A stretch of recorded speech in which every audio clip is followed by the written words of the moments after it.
Quels sont les principaux types de rêves? Donc c'est une question qu'on peut se poser quand on commence à s'intéresser à nos rêves et à les interpréter.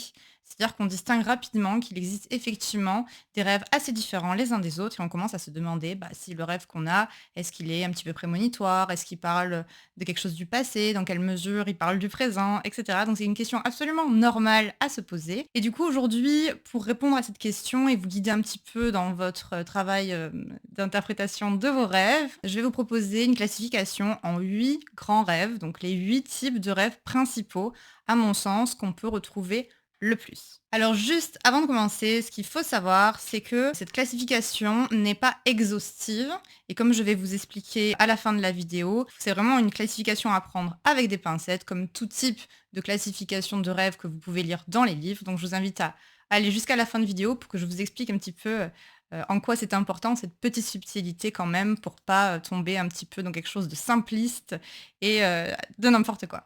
Alors le premier rêve qui revient le plus souvent, c'est ce que j'appelle moi le rêve de bilan. Donc j'insiste encore une fois, c'est ma classification telle que mon expérience m'a amené en fait à la constituer au fur et à mesure des rêves que j'ai travaillés en tant qu'onirologue. Donc le rêve de bilan, c'est finalement la principale, caractéristique d'un rêve et donc c'est pour ça que c'est la grande majorité des rêves qui sont quand même des rêves de bilan. C'est-à-dire qu'il faut considérer le rêve comme une photographie de votre psychisme. Le rêve, il va parler de ce que vous vivez, que ce soit dans votre vie extérieure ou dans votre vie intérieure au niveau psychologique et du coup, le rêve de bilan va nous donner un aperçu de votre situation. Ce qui est intéressant, c'est que le rêve, il se passe pendant la nuit. Donc, dans le rêve, on va avoir le point de vue de l'inconscient, on va avoir le point de vue de l'intuition, et donc on va découvrir des informations qu'on a en soi, soit parce qu'on les a captées de manière un petit peu subliminale, un peu comme c'est le très bien le faire l'intuition, qui, est, qui a une certaine clairvoyance, une certaine préscience, l'intuition. Et puis, on va aussi voir du coup le point de vue de l'inconscient. Quand on est réveillé, on n'a pas accès à ces informations. Parce que quand on est réveillé, on est soi-même, on réfléchit, on travaille beaucoup avec notre mental, on a plein de choses à faire dans la journée, etc. Et c'est vrai que c'est très compliqué de se relier à son inconscient. Pour des raisons aussi psychologiques, du fait que l'inconscient, par définition, est inconscient, c'est-à-dire contient un savoir qui n'est pas encore accédé à la conscience. Donc le rêve, c'est génial parce que ça nous permet de voir ce qui se passe derrière et donc de voir, un petit peu comment notre situation est vécue, mais pas juste comme on croit qu'on la vit, donc pas juste comme moi je pense que je vis la situation. Par exemple, je pense que je gère une situation, peut-être que mon inconscient est pas trop d'accord. Peut-être que mon inconscient va me dire: «Ouais, tu gères, mais en vrai, tu es hyper stressé». Voilà, par exemple. Ou alors, «Tu pas très sécure en ce moment, même si tu donnes l'impression que oui», et cetera. Donc les rêves, ça va être très intéressant pour voir vraiment au fond de nous comment on vit une situation et à l'inverse, quand des fois on est dans une situation compliquée, c'est vraiment difficile d'affronter le quotidien, on peut avoir des rêves qui nous rassurent et qui nous disent: «Bah non, en fait, ça va, t'inquiète pas, ça va». Et donc ça, c'est l'inconscient. L'inconscient, il compense finalement ce qu'on sait et c'est pour ça que c'est super intéressant d'observer les rêves de bilan parce qu'on va avoir une photographie, globale de votre psyché et c'est super important pour, voilà, vérifier où est-ce que j'en suis, où est-ce que je vais, d'où je viens, quelle est la direction que je prends. L'objectif étant vraiment d'être aligné en fait, avec soi-même, hein, et d'être vraiment, de se sentir au bon endroit, au bon moment et Dieu sait que c'est difficile, à certains moments de notre vie.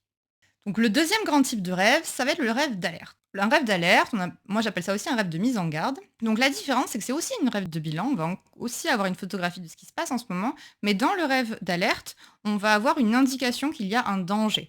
Attention, si tu vas par là, va se passer ça. C'est très intéressant à observer parce que le rêve va aussi envoyer des genres de red flags et il va nous envoyer un petit peu des warnings pour nous dire on va là ou on n'y va pas.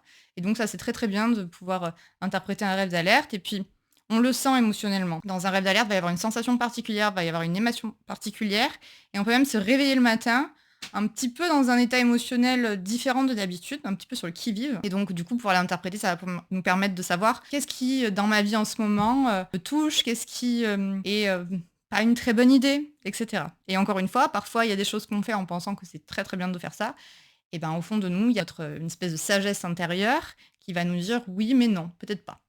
Voilà, donc vraiment un rêve d'alerte, c'est pas un rêve prémonitoire, c'est un rêve qui dit: «Voilà ce qui va se passer si on continue comme ça». Ça peut être, voilà, si tu continues à t'épuiser, tu vas aller dans un burn-out, par exemple, donc n'y va pas. Si tu continues dans ta vie de cette manière-là, c'est peut-être pas une bonne idée, et cetera. Donc ça, c'est super cool parce que du coup, le rêve, c'est vraiment un allié, pour nous guider dans la bonne direction et là-dessus, voir le rêve d'alerte comme une possibilité d'avoir des infos et de pouvoir se repositionner dans la bonne direction, bah, c'est vraiment génial. Ensuite, le troisième grand type de rêve, ça va être le rêve prémonitoire. Le rêve prémonitoire, c'est le rêve qui intrigue le plus les gens depuis toujours, depuis l'Antiquité. C'est vraiment la fonction du rêve qui a toujours le plus intrigué et c'est celle qui est la plus polémique, hein, parce qu'aujourd'hui, on n'est pas tous d'accord là-dessus. D'un point de vue scientifique, c'est très compliqué de devoir accepter peut-être qu'il y a une possibilité de voir le futur en rêve. Comment prouver ça? Et en même temps, bah, depuis la nuit des temps, dans tous les textes anciens, que ce soit les textes des onirocrites, c'est-à-dire des interprètes des rêves anciens, que ce soit dans les autres cultures, que ce soit aussi dans les textes religieux, etc., on a vraiment cette présence du rêve prémonitoire. Et en tant qu'interprète, il se trouve qu'il y a beaucoup de gens qui m'ont raconté aussi des anecdotes de rêves prémonitoires. Moi aussi, j'ai mes propres anecdotes de rêves prémonitoires, donc je vais faire une vidéo vraiment consacrée à ce sujet. Mais donc oui, le rêve prémonitoire existe, il est rare, mais il est attesté. Et donc, dans les rêves prémonitoires, on va avoir différents types quand même. On va avoir ceux qui montrent exactement ce qui va se passer. Donc, c'est comme des visions, comme des flashs. Et puis, on va avoir ceux qui annoncent symboliquement quelque chose. Donc, c'est sur un plan symbolique. On ne voit pas exactement la scène qu'on vivra plus tard, mais on va avoir un aperçu de ce qui arrive. La différence entre le rêve prémonitoire et le rêve d'alerte, c'est qu'un rêve d'alerte met en garde. Attention, si tu vas là, il va se passer ça. Ce qui signifie que je suis pas obligée d'y aller. Donc je peux tout à fait prendre les mesures adéquates pour me mettre là où j'ai envie d'aller. Un rêve prémonitoire, là où c'est différent, c'est que ça annonce quelque chose qui vient et ça ne nous concerne pas complètement. C'est-à-dire qu'on n'a pas le contrôle, on ne peut pas changer ça. Du coup, ben, dans un rêve prémonitoire, il y a une perception de quelque chose, mais il y aura peut-être une émotion différente. Je ferai une vidéo là-dessus, mais donc c'est un rêve à tester, mais certainement pas le plus courant. Et en tout cas, ce qui est intéressant, c'est que dans un rêve prémonitoire, il y a ce qu'on appelle la fonction d'anticipation du rêve. Le rêve anticipe, mais le rêve n'anticipe pas que en rêve prémonitoire. Le rêve peut anticiper dans plein de styles de rêves différents, puisque c'est l'une des fonctions du rêve, hein, de nous entraîner à affronter ce qui arrive demain. Quatrième catégorie, nous avons le rêve récurrent. Donc ça, c'est un des motifs aussi de consultation assez fréquent. Qu'est-ce qu'on entend par rêve récurrent? Il y a différents types de rêves récurrents. On a le rêve récurrent qui arrive toujours à l'identique, pendant parfois des jours, des semaines, des années, voire des dizaines d'années. Et puis ensuite, on a différents types de rêves récurrents. Tout ce qu'on appelle les rêves récurrents, c'est à chaque fois quelque chose qui revient, une ambiance qui revient, des rêves qui sont proches dans le scénario. Ça peut être des personnages qui réapparaissent souvent dans les rêves. Je sais que moi, j'ai beaucoup de personnages comme ça, qui sont tout le temps, enfin très souvent dans mes rêves. Ça peut être des lieux qui reviennent. Et donc ça, c'est très intéressant parce que si on travaille sur ces rêves récurrents, on va pouvoir comprendre c'est quoi le message en fait. Et ce qu'il faut savoir, c'est que tant qu'un message ne passe pas, tant qu'on n'a pas reçu le message que nous envoie notre inconscient, eh ben l'inconscient, il va réessayer régulièrement de nous envoyer des rêves en espérant qu'on va finir par nous occuper de la question, quoi. Donc ça, c'est génial à intéresser. C'est pour ça que j'aime bien, moi, travailler sur plusieurs rêves en même temps. Et c'est pour ça aussi que travailler sur le carnet de rêves, c'est vraiment super intéressant. Ça permet vraiment de pouvoir observer les récurrences, etc. Donc dans les rêves récurrents, on a une catégorie un peu différente. Donc c'est la cinquième catégorie de rêves. C'est le rêve post-traumatique. Donc le rêve post-traumatique, c'est celui qui survient suite à un traumatisme, donc quel qu'il soit. On est en fait un peu bloqué dans un état qu'on appelle l'état de sidération.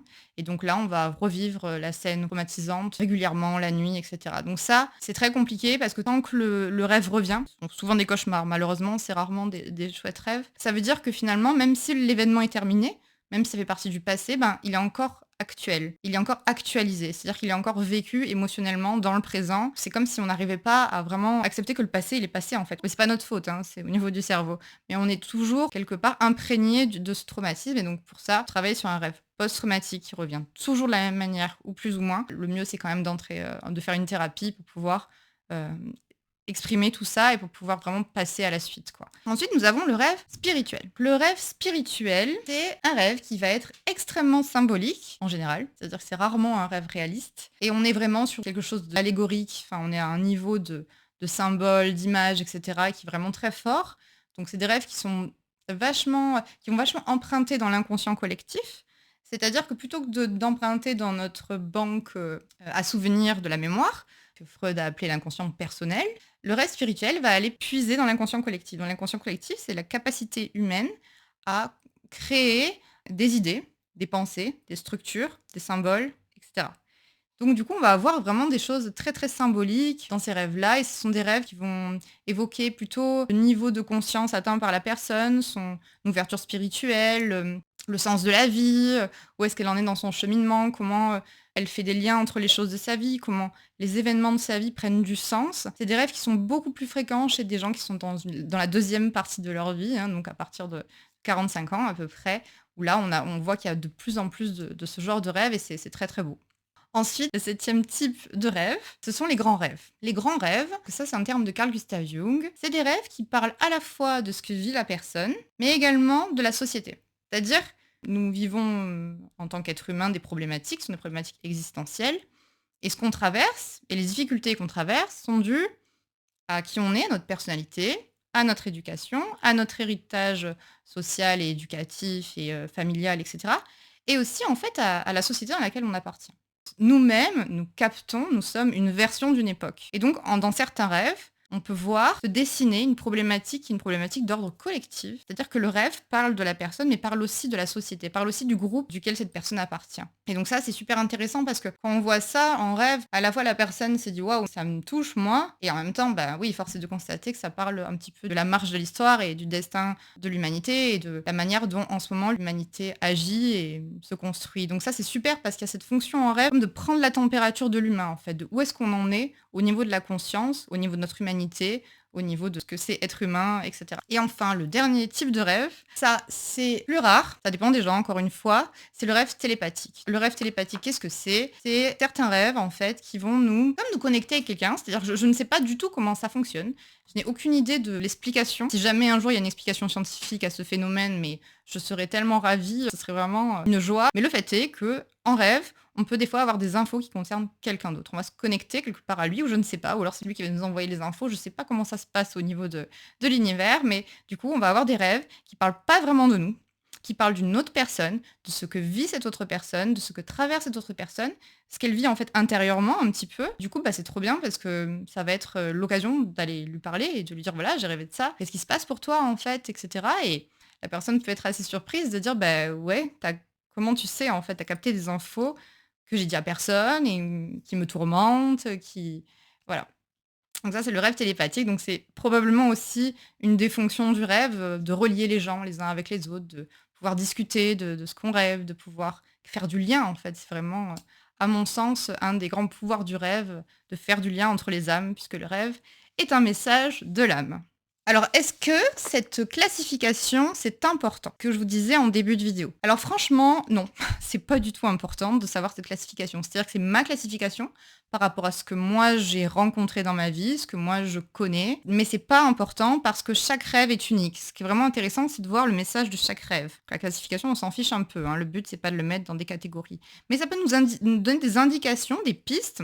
C'est-à-dire que quand on a un rêve, on sait que peut appartenir à ce genre de catégorie. Il y a plusieurs.